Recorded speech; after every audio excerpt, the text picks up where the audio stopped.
Welcome to Samba Samba. Enjoy the video. In this video, I will explain how to fund your crypto. Calm account using a wire transfer.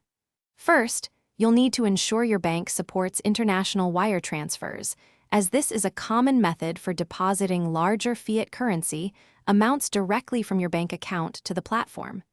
It's a secure way to move funds, but it requires careful attention to detail. To begin, open your crypto. Calm app and go to the Fiat Wallet section. Here, you'll select the fiat currency you wish to deposit, such as USD or EUR. Then, choose the deposit option, followed by bank transfer or wire transfer.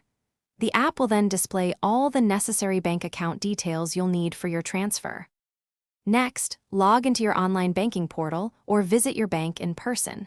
You'll initiate an international wire transfer using the crypto. Calm bank details you copied earlier. It's crucial to include the unique reference code provided by crypto. Calm in the transfer notes. Double-check all information before confirming your transaction. After initiating the transfer, wire transfers typically take 1 to 5 business days to process and reflect in your crypto. Calm account. You'll receive an in-app notification once your funds have successfully arrived. It's a good idea to check your crypto. Calm fiat wallet balance periodically. If your funds haven't appeared after 5 business days, please contact crypto. Calm support for assistance. Thanks for watching. Consider subscribing if we helped you.